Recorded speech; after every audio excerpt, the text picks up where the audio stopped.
Minnesota manager Gene Mauch hopes to win with a 5-man infield. Astro fans hope to win with a little voodoo on the big red machine of Sparky Anderson. And George Foster on a rampage with his magic bat. The Texas Rangers turn a smart double play the hard way. All-Star Game flashbacks. 1933. Babe Ruth set the pace with the Classic's first round tripper. And the blasting barrage continues in the 1977 All-Star Game.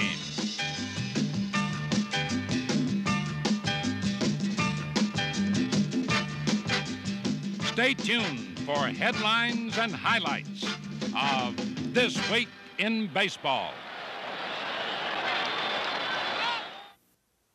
Starlight, Star Bright. They all came out to shine at Comiskey Park for the first All-Star Game in 1933. Connie Mack managed the American League. His old adversary came out of retirement to manage the Nationals, John McGraw. We have a sellout, a big crowd, a fine day, and I hope the best team wins. Thank you. Well, the best team in the first All-Star Game proved to be the American League, led by the Bambino Babe Ruth, who fittingly belted the Classic's first home run, starting a trend which has generally continued in the midsummer clashes. The difference between the stars could be measured by their power.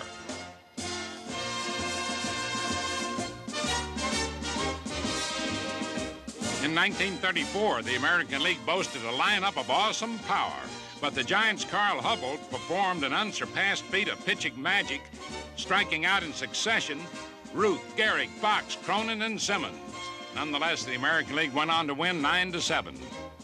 In 1938 at Cincinnati, Cardinal star Ducky Medwick led the National League to its second All-Star victory with his hitting and fielding.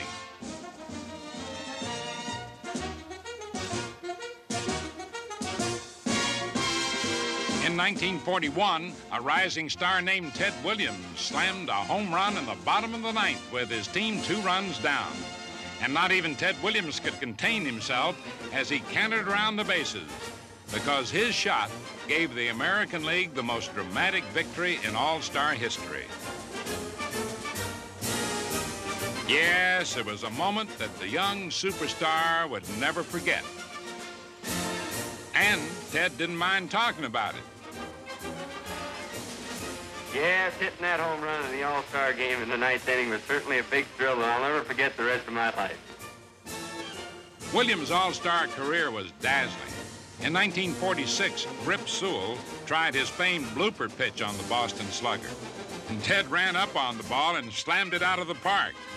It was his second homer of the game in a 12-0 American League rout. Williams damaged his elbow making a great catch in the 1950 Classic. And the Cardinals' second baseman, Red Schoendienst, has another memory of that contest.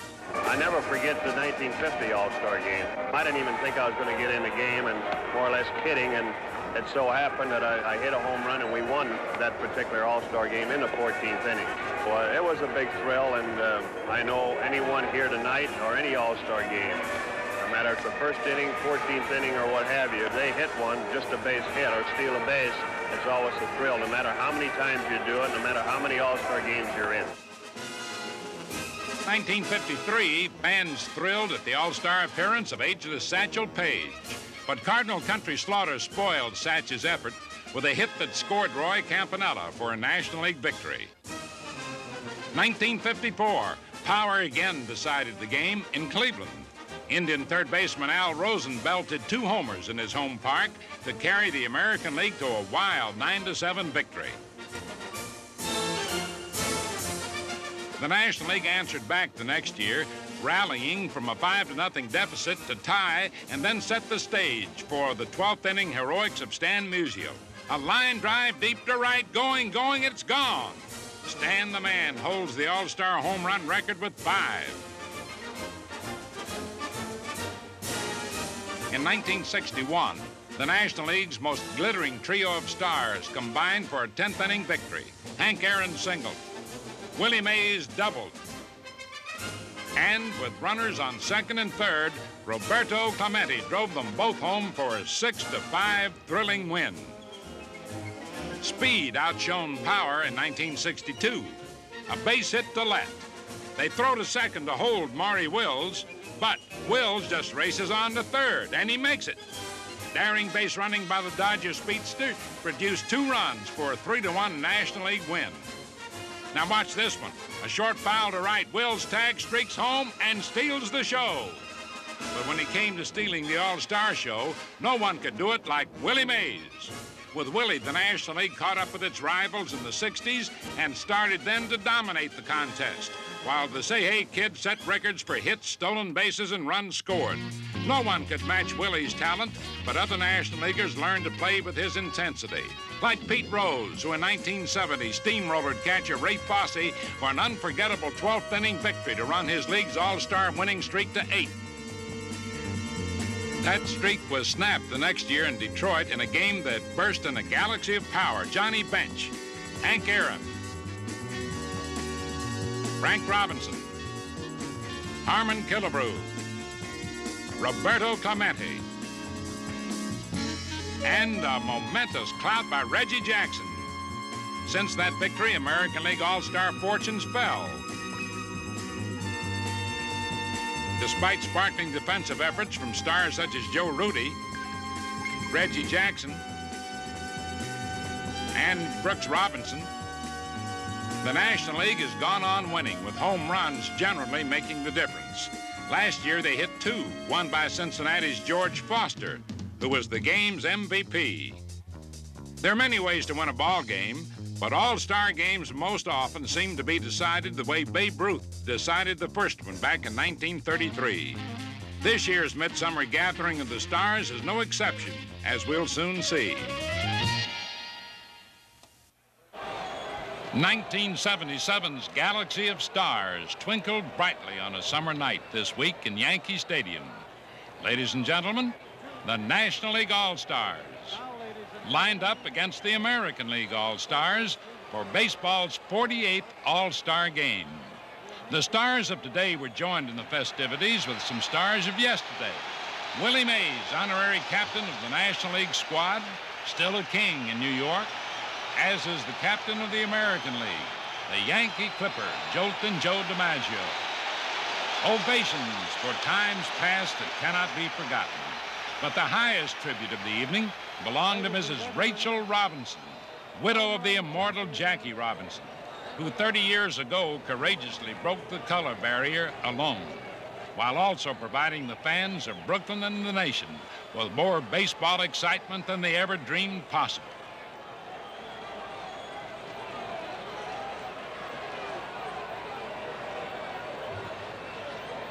Mrs. Robinson throws out the first pitch with style and grace. It's a perfect strike. But Jim Palmer, the American League starter, has trouble with his pitches from the beginning. Joe Morgan leading off, tees off, and it's out of here. And the National League blitz is underway. Palmer facing Dave Parker. And Parker lines a hit to left field. George Foster hammers one to left center. Yastrzemski plays the relay to Burleson. And here you see Parker turning third, steaming for home. The throw, and he's safe at the plate. That's 2 across against the Oriole ace. But now here comes Greg Luzinski looking for more. Palmer ready. He delivers, and the bull blasts. It's going, and it's gone. And Jackson has to turn away again. 4 runs in the first inning. The third inning, and the American League still not out of the fire. Palmer pitches. Steve Garvey unloads. It's going to deep left field, and look at that long drive. Garvey's homer gave his team a 5-0 lead. The National League was in the groove, while the American League looked like they were in for a long night. Rod Carew up at bat. He tries to get things going. A drive to deep center. But now watch George Foster play this beautifully. Right to the wall, and he hauls it down for a 417-foot out. Dennis Eckersley pitching now for the American League. 5-0 National League. Joe Morgan slams another one to deep right center, but Fred Lynn gets into the act with a great catch. The American League had to start turning things around sometime, and maybe that helped. Once again, Rod Carew, top vote getter of the All-Stars, tries to get things going. Tom Seaver now on the mound for the National League, delivers, and so does Carew. A base hit. Tom had entered with an ovation from the New York fans, but the cheers turned to the American League when Richie Zisk lined this one with 2 men on. Carew scores, and Fred Lynn follows to make it 5-2 National League. Jumping now to the bottom of the 9th inning. Score 7-3. Rich Gossage ready to deliver to George Scott with a man on. Scott drives it to the opposite field, high and deep, and it is out of sight. That makes it 7-5. And like we said, the All-Star story is generally a power story. Manager Sparky Anderson wants to make sure there won't be any more of that from the American League. And so with 2 out, Thurman Munson comes up to pinch hit. And Rich Gossage puts him away with the game's 18th strikeout. The National League keeps its winning streak alive. Gossage gets the save. Dodger Don Sutton gets the win and the MVP award for pitching 3 scoreless innings. An exciting show for baseball fans everywhere on a summer night when all of the stars came out to play.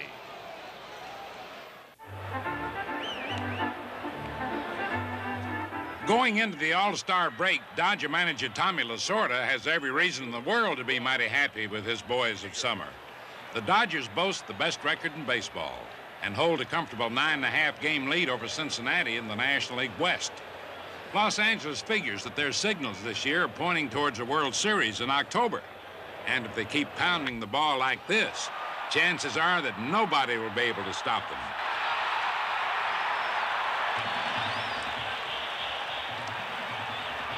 Actually, Cesar Cedeno and the Houston Astros have been doing their part to derail the Dodgers and also halt the Big Red Machine of Cincinnati. Cedeno has been struggling at the plate this year, but right here you see him drive in 3 runs with a 3-bagger against the Reds. And he shows the enthusiasm of a rookie.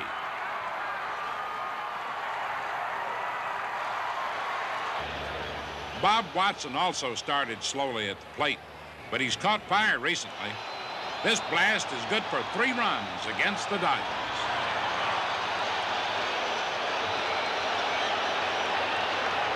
The Astros need a return to form of their all-stars Cedeno and Watson, but there are other reasons why the action has really been picking up down in Houston.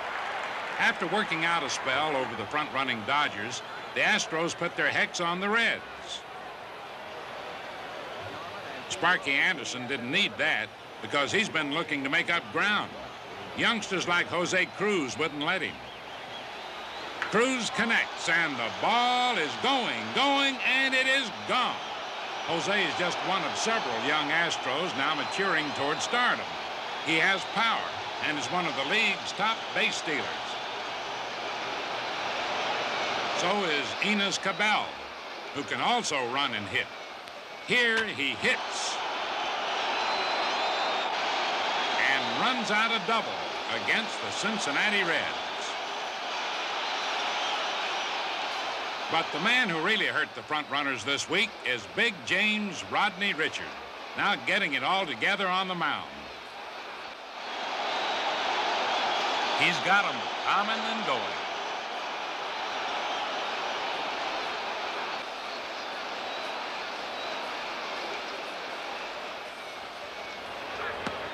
Richard had a very hot week, beating the Dodgers, and then going on to shut out the Reds twice.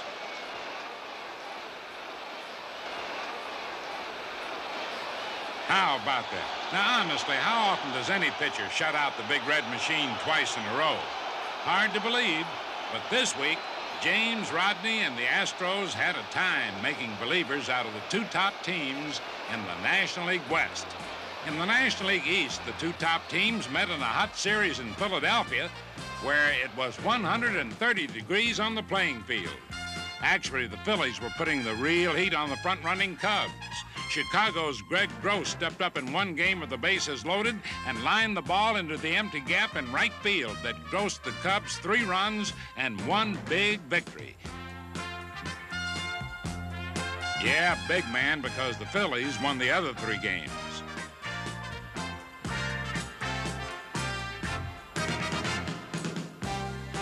Jay Johnstone slices one, and Greg Gross can't quite cut it. The ball is bind, and Johnstone has a triple.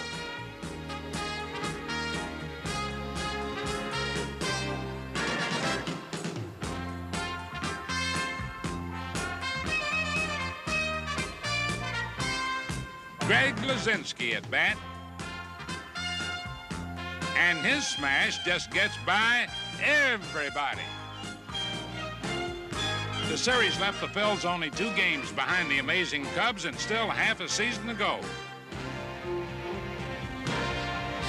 Over on Chicago's south side, the amazing White Sox took on the booming Red Sox this weekend and showed them why they're leading the West. They keep running and just don't look back.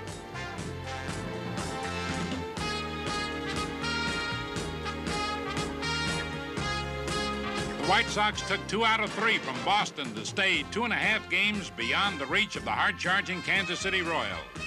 The Royals are threatening, but who would have believed that the White Sox would have the best record in the American League at the All-Star break?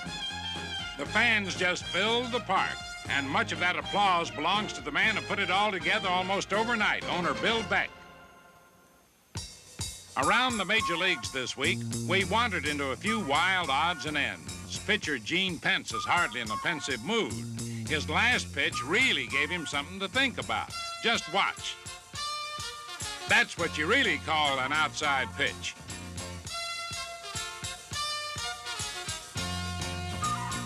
Now here's a wasted effort from the managerial genius of Minnesota's Gene Mauch. He's waving the outfielder in because it's the bottom of the 9th, score tied, runner on 3rd. A fly ball can win the ball game, so Mauch puts in an extra infielder, Mike Cubbage. Listen to him tell you why. We just try to put the extra infielder in the ball game on the side of the diamond where we think the ball is most apt to be hit. We felt like that probably Torres would hit the ball on the right side of the diamond as he has so much against us, so we put 3 guys on the right side of the diamond, figured we could plug up one of the holes and field, have an extra chance of fielding the ground ball. All right, the strategy is set. Now let's see if it pays off. Uh-oh, look out. Now, how's that for throwing the game away? It just goes to show that no matter how carefully you plan something in this game, you can't control what the ball players do on the field. Now catch this one. Dan Dreesen chases a foul ball. Dreesen doesn't catch it, but look, the fence catches Dreesen. He's stuck, and Dreesen says this is ridiculous. But ball players have a way of keeping their cool in such situations. And now he can go back and play some baseball. Nolan Ryan will play baseball. The question is, with which baseball?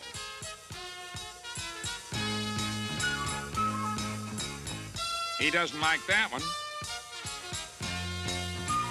And he doesn't want that one either. So the umpire doesn't want to wear out his arm, and he says, okay, Nolan, take your choice. Which one has the cherry in it, Nolan?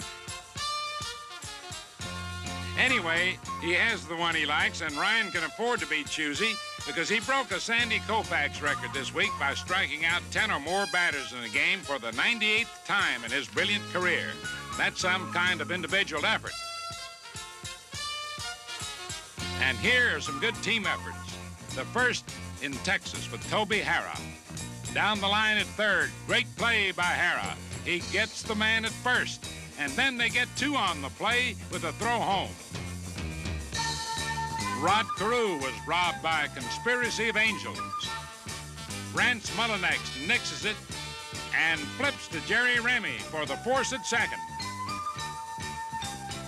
And here's a showcase of teamwork by the Cincinnati Reds. Morgan to Concepcion to Dreesen. Togetherness for a model double play. The Cubs work together, too. A backhander by Larry Bittner. He stays with it. Flips to the pitcher. Congratulations, men. And real congratulations to the recipient of this week's Gillette Special, Cincinnati's George Foster. The nation's heat wave couldn't cool Foster's blazing bat, which has been burning up the National League. He had 3 homers in one game against the Braves this week, has shot into the Major League lead in homers, has an unbelievable 90 RBIs at the All-Star break. Will George successfully challenge Hack Wilson's Major League record of 190 RBIs? Well, who knows? It seems that almost anything can happen in baseball this year.